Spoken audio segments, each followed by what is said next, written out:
si Mai Salazar, hatid sa inyo ang mga pinakamainit na balita sa bansa dito sa News Force. Ang mga balita. PCG nilinaw na repositioning lamang ang pag-alis ng BRP Teresa Magbanwa sa Escoda Shoal. Higit 4,000 pamilya inilikas dahil sa bagyong Ferdy.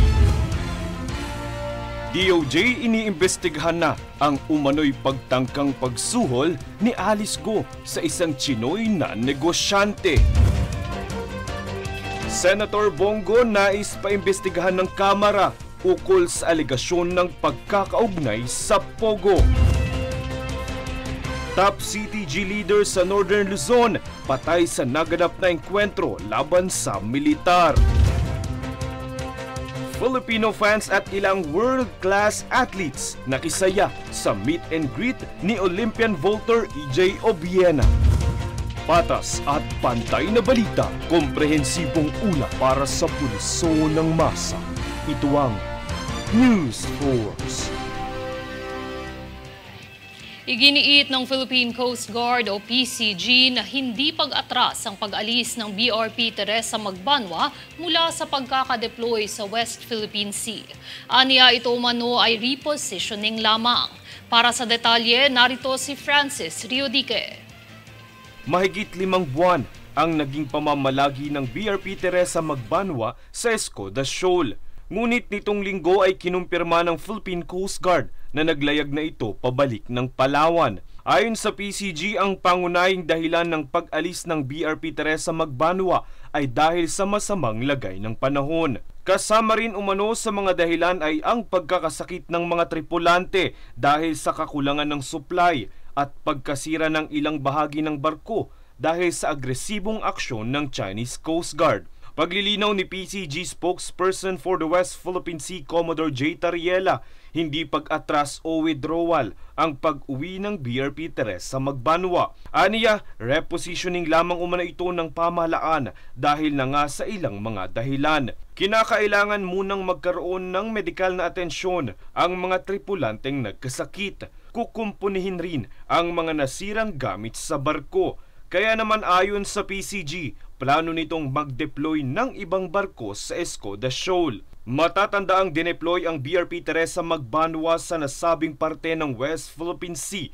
Ito'y upang mapigilan ang umano'y reclamation projects ng China. Francis Riodique, nag-uulat para sa One Media Network.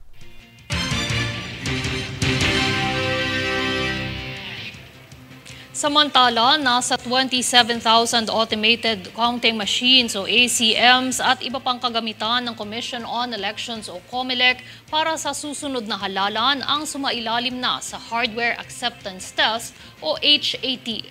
Ito ay mga voting counting machines na gagamitin para magpadala ng mga resulta mula sa malalayong lugar ng bansa kung saan problema ang signal. Ayon sa COMELEC, ang pagsasagawa ng HAT ay upang masuri na pasok sa quality assurance ang mga makina. At kung hindi man pumasa ay maayos at mapalitan ang mga sirang bahagi ng makina.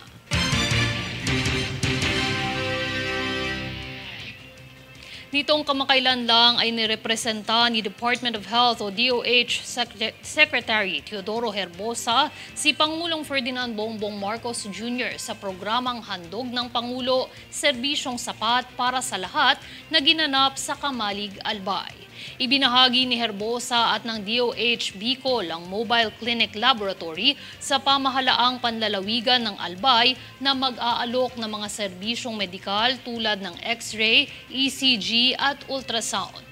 Inilahad din ng kalihim ang kanyang mga plano na hingin ang permiso na gamitin ang lumang Legazpi City Airport bilang isang bagong Urgent Care and Ambulatory Service o Bukas Center at isang Brain and Spine Center upang mas makatulong umano sa iba pang pangangailangang medikal. Ayon sa DOH, ang handog ng Pangulo ay isinasagawa sa buong bansa kaugnay ng pagdiriwang ng ika-67 kaarawan ng Pangulo.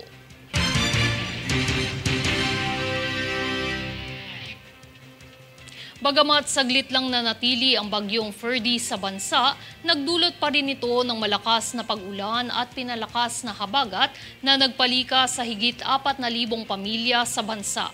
Pumasok si Ferdy sa Philippine Area of Responsibility nitong nagdaang Biyernes at umalis rin ng madaling araw nitong Sabado. Sa tala ng National Disaster Risk Reduction and Management Council o NDRRMC, may 4,464 na pamilya ang naaapektuhan ng masamang panahon sa Western Visayas, Davao Region at Soc-Sargen.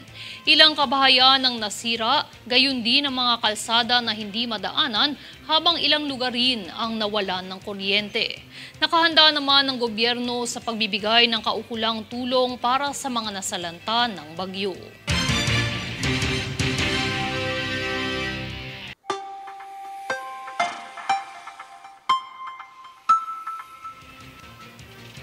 Sa lagay ng ating panahon, isa ng ganap na bagyo ang binabantayang low pressure area sa bansa. Tatawagin ito ang Tropical Depression Hener na kasalukuyang nasa east-northeast ng kasiguran Aurora. Idineklara na rin ang gale warning sa mga tabing dagat ng Timog Luzon, Visayas at Mindanao. Ibig sabihin mapanganib ang pagpalaot sa dagat ng mga maliliit na sasakyang pandagat. Nakataas naman ang Tropical Cyclone Wind Signal number 1 sa Luzon sa mga lugar ng eastern at central portions ng mainland Cagayan, Isabela, Quirino, Nueva Vizcaya, timog rin na bahagi ng Apayao, Kalinga, Mountain Province, Ifugao, Aurora, Nueva Ecija at mainland Quezon, kabilang ang Polillo Islands. Tinatayang magla-landfall si Bagyong Hener sa Isabela o Aurora sa loob ng susunod na 24 na oras.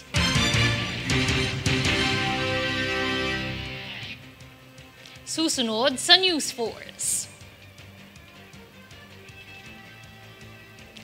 Sunog sa Tondo, apektado ang higit 1,000 pamilya.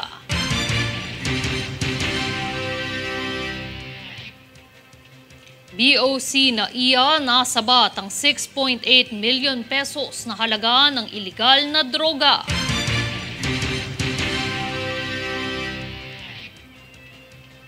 DOJ iniimbestigahan na ang umano'y pagtangkang pagsuhol ni Alice Guo sa isang Chinoy na negosyante. Manatiling nakatutok para sa higit pang mga balita sa pagbabalik ng News Force.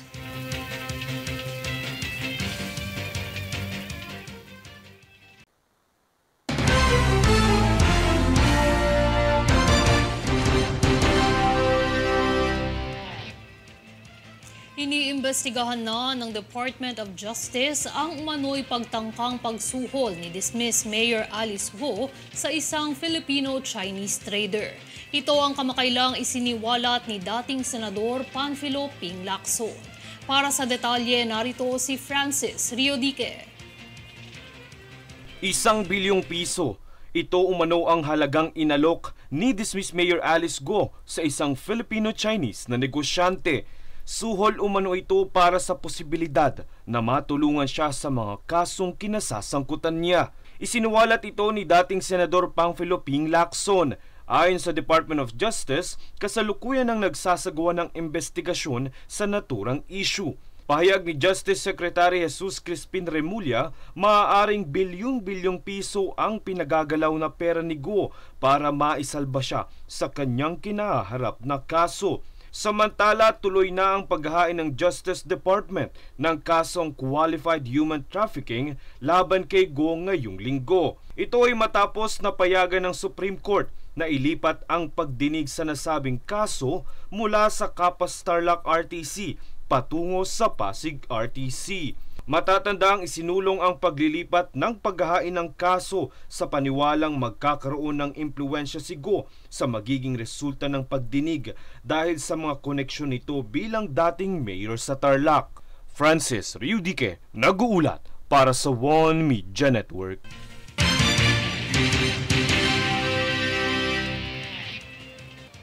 Sa ibang balita, isang global support center sa Cebu ang aasahang maitayo na siyang magsisilbing pasilidad para sanayin ang mga manggagawang Pilipino sa bansa. Ito ay sa pakikipagtulungan ng Department of Trade and Industry sa isang Japanese manufacturing giant kung saan kamakailan ay inaprubahan nito ang Global South Subsidy mula sa gobyerno ng Japan upang mapalawak ang pasilidad ng semiconductor sa lalawigan. Samantala, nakaangkla naman ito sa layunin ng Administrasyong Marcos na sanayin ng 128,000 semiconductor human resources sa taong 2028 alinsunod sa CHIPS at Science Act ng Estados Unidos.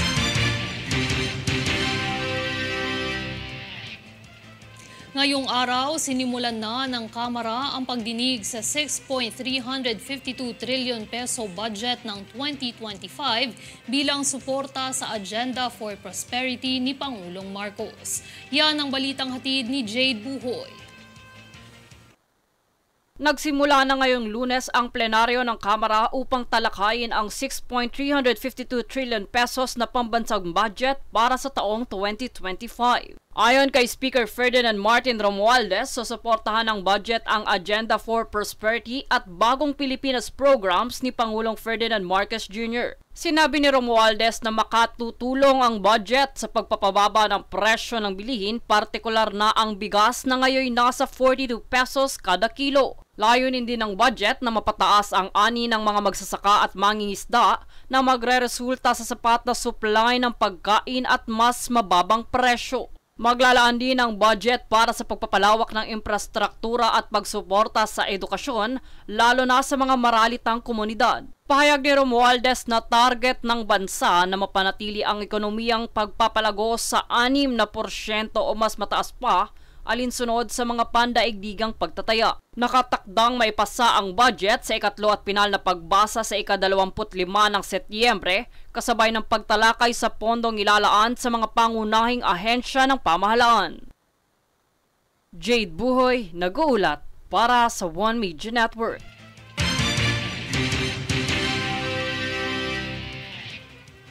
Sa Kamara pa rin, inilantad sa pagdinig ng Quad Committee ang papel ni Senador Bongo sa pagtatalaga kay Royina Garma bilang General Manager ng PCSO. Yan ang balitang hatid ni Jade Buhoy.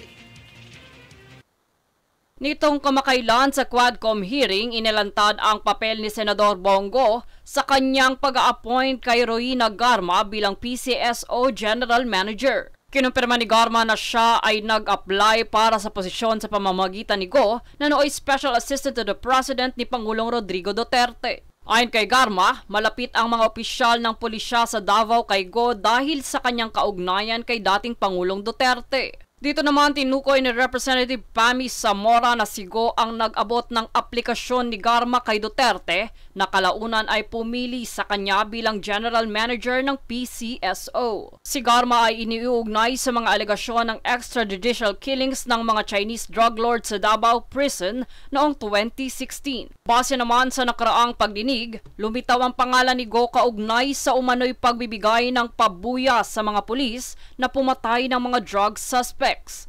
Si Garma ay sinailalim sa contempt ng Quad Committee matapos iwasan ang mga tanong tungkol sa kanyang malapit na ugnayan kay Duterte at Go. Jade Buhoy, nag-uulat para sa One Media Network.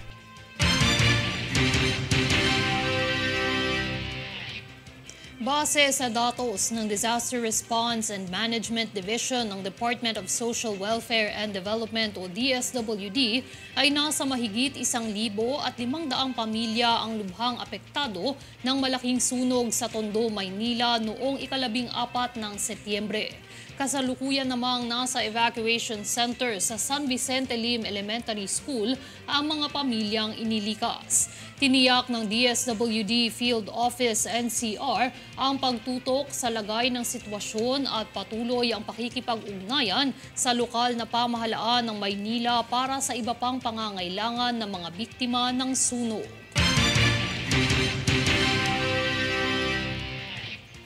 Isinaad ng Department of Health o DOH na nakaantabay ang kagawaran para tumanggap ng mga pasyenteng ililipat mula sa UP Philippine General Hospital o UP PGH sakaling kailanganin. Ito'y matapos ang naganap na insidente ng sunog sa UP-PGH nitong Lunes ng umaga. Samantala ay agad namang naapula ng Bureau of Fire Protection ang nasabing sunog matapos ang ilang minuto. Saad ni DOH Secretary Herbosa, ang lahat ng mga ambulansya na papasok sa UP-PGH ngayong umaga ay pinayuhan na muling makipag-ugnayan para sa posibleng paglilipat sa ibang mga ospital kasama na ang mga ospital ng DOH upang matulungan ng PGH pansamantala.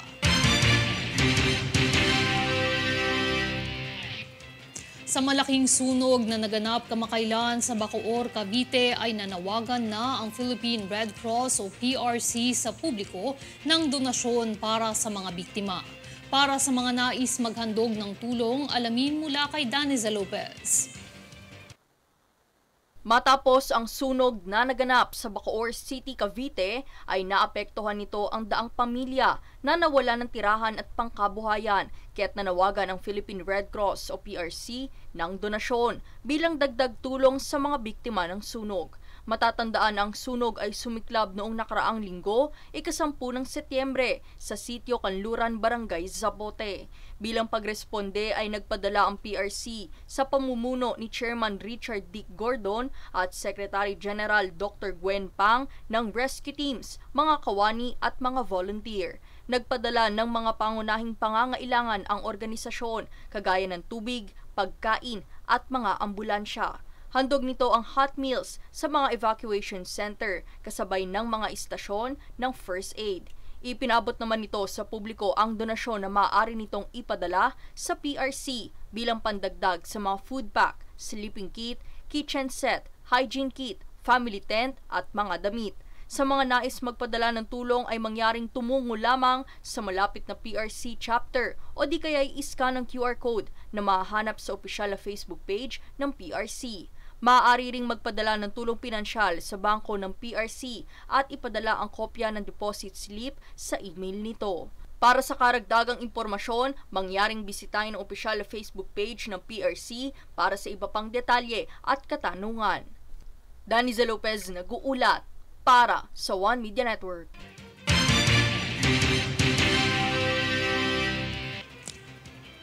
Sa pakikipagtulungan ng Philippine Drug Enforcement Agency o PDEA, matagumpay na nasabat ng Bureau of Customs na iya ang mga parcel na naglalaman ng 4,877 na gramo ng kush at cannabis oil sa Pasay noong ika-12 ng Setyembre.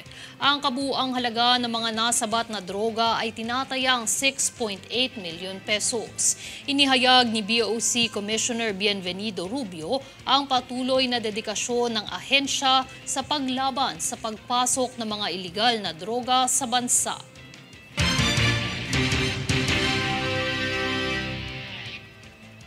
Susunod sa News Force. TCCI ipinagdiwang ang Mid-Autumn Festival 2024. Top CTG leader sa Northern Luzon, patay sa naganap na engkwentro laban sa militar. San Juan City LGU ipinagbawal na ang pagliligo at paglalaro sa baha. Manatiling nakatutok para sa higit pang mga balita sa pagbabalik ng News Force.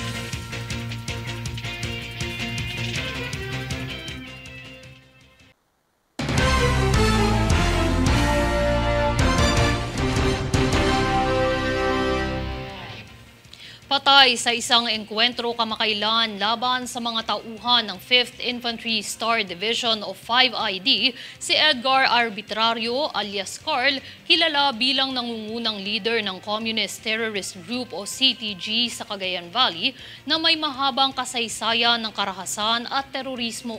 Pinuri ng pamunuan ng Army at AFP ang sandatahan sa pagkamit ng tagumpay sa pagsisikap na wakasan ang lokal na armadong labanan ng komunista sa Cagayan Valley. Samantala ay nagpahayag naman ng pangako ang pamunuan ng 5ID na mas paiigtingin nito ang pakikipagtulungan sa mga katuwang ng ahensya at komunidad upang isulong ang kapayapaan at kaunlaran sa rehiyon.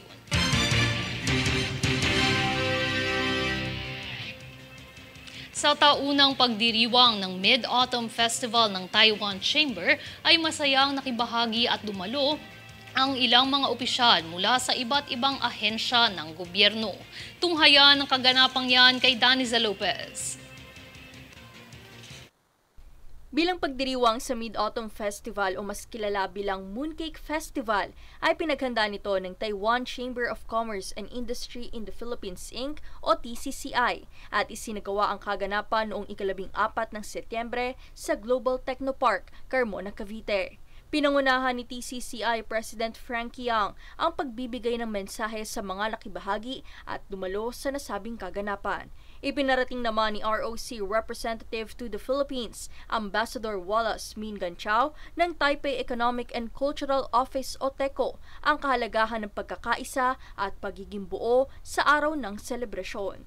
Binigyang diin niya ang diwa ng pagiging mapagbigay at pagkakaroon ng pag-asa bilang sentro ng pagdiriwang.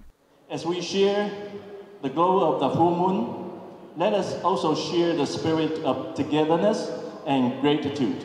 Nagbigay din ng kanilang papuri at mensahe ang ilang opisyal mula sa mga ahensya ng gobyerno.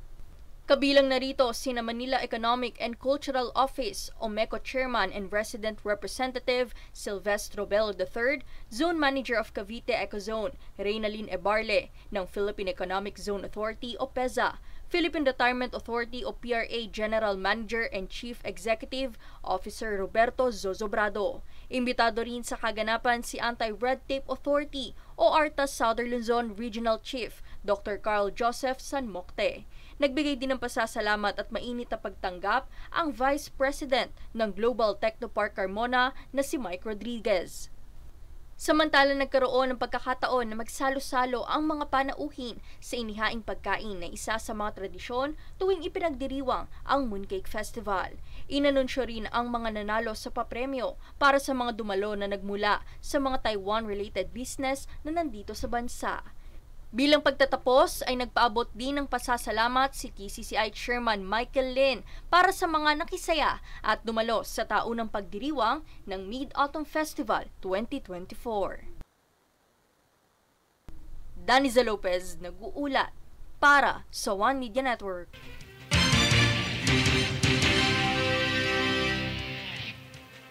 Ilang mga pangunahing kalsada at daluyan ng tubig sa Kalakhang, Maynila ang nilinis at sinuyod ng MMDA sa isinagawa nitong weekend clearing operations. Ang detalye tunghayan sa ulat ni Princess Castro.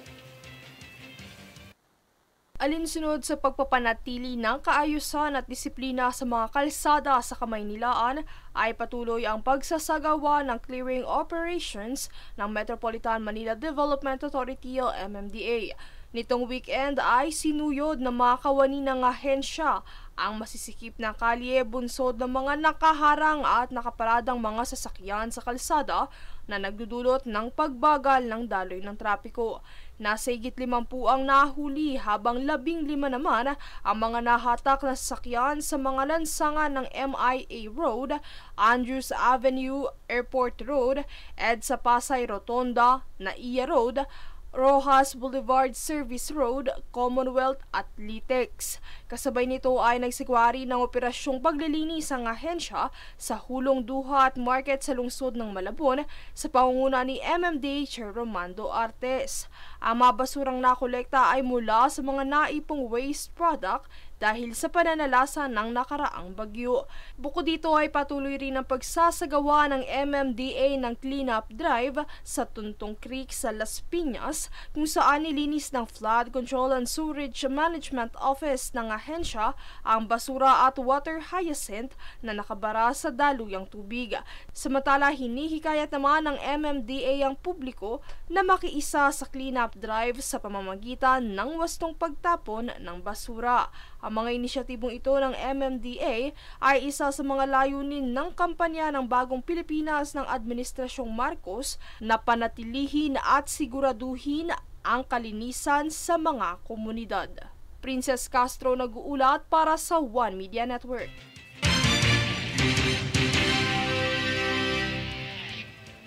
Ipinagbabawal na sa lungsod ng San Juan sa Maynila ang pagligo, paglalaro at paggala sa bahang dulot ng malakas na pag-ulan. Pangunahing dahilan nito ay dahil sa masamang epekto ng tubig baha sa kalusugan ng mga tao. Naglabas na rin ng resolusyon ng Metro Manila Council na gayahin ang regulasyong ito ng lahat ng LGU sa Kamaynilaan. Muling nagpaalala naman ng Department of Health na hindi biro ang sakit na dulot ng paglusong o pagligo sa tubig baha.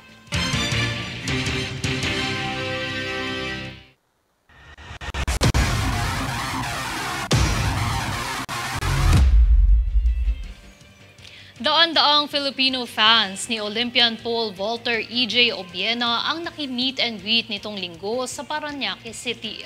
Kilig to the bones ang hatid ng tinaguriang pambansang jowa sa mga tagahangang dumalo sa kaganapan. Ang buong kaganapan tunghayan sa ulat ni Princess Castro. Nakamayan at personal na nakita ng higit sa 300 Filipino fans ang Asia's Best Pole Vaulter at World No. 3 na si EJ Obiena sa ikinasan nitong meet and greet event nitong linggo sa isang mall sa Parañaque City. Ang kaganapan ay pinamagatang high-flying hangout kung saan talaga namang kilig overload ang hatid ng ngayon tinaguriang pambansang jowa. Bukod sa Olympian vaulter ay dumalo rin sa kaganapan ang elite athletes na sina 2-time SEA Games gold medalist karateka Jamie Lim, captain ng football team sa World Cup qualifying na si Hailey Long at 5-time MVP volleyball star Alyssa Valdez, kung saan ibinahagi nila ang kanilang experiences sa kani-kanilang sport discipline sa naganap na forum.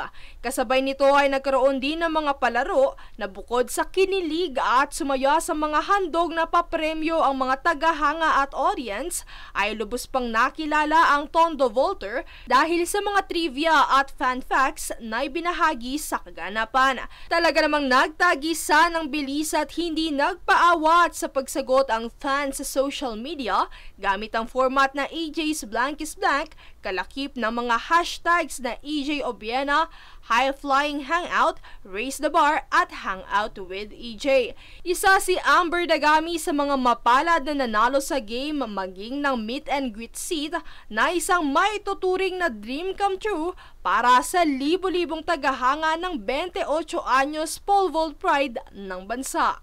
This is so overwhelming but in a positive way. I had a really stressful week from law school and this is the thing that I was looking forward to the entire week. Tiniis ko talaga yung buong week because I know that I'll see EJ after. So thank you so much for this opportunity, EJ. I love you so much. Bagamat hindi makakailang nadismaya ang pambansang atleta sa natamong back injury na siyang humadlang sa pagtapos sa kanyang 2024 pole vault season campaign, ay napagtanto niyang isa lamang ang mga may hirap na desisyon at kaganapang ito sa nagpapatatag at nagpapahusay sa kaniyang piling larangan. Lingid sa kaalaman ng karamihan, naibahagi rin sa event na ang paboritong pagkain ni Obiena ay kare-kare, habang ang travel destination naman ay mga dagat sa Pilipinas. Dagdag pa rito ang mga naibahaging parirala ng multi-SEA Games gold medalist sa salitang pamilya ay always there, passion naman pagdating sa salitang love, at more than winning para sa salitang athlete. Sa kabilang banda, patuloy naman ang maayos na pag-recover ni Obiena sa kaniyang injury ayon sa kanyang coach na si Vitaly Petrov. No big problem. I hope the 1st November we start new season. Kaugnay nito ay naibahagi rin ni EJ ang ilang mga preparasyon bago sumabak sa kompetisyon. We always do a shakeout like 23, 24 hours before, but of course it's not like a religion. It's more something that, you know, what makes me perform. I try to stray away from habits and parang nakasanayan kasi I mean every competition is different and you want to perform, you know, your best in any conditions. Sa pagtatapos, lubos na nagpasalamat ang pole vault pride ng Asia sa mainit na pagtanggap, patuloy na pagmamahal at suporta ng mga Pilipino at kanyang mga tagahanga. Princess Castro nag-uulat para sa One Media Network.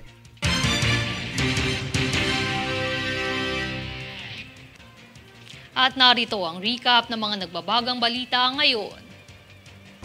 Sa ulo ng mga balita, PCG nilinaw na repositioning lamang ang pag-alis ng BRP Teresa Magbanwa sa Escoda Shoal.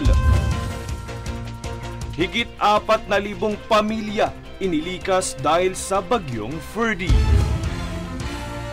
DOJ iniimbestigahan na ang umano'y pagtangkang pagsuhol ni Alice Go sa isang Chinoy na negosyante.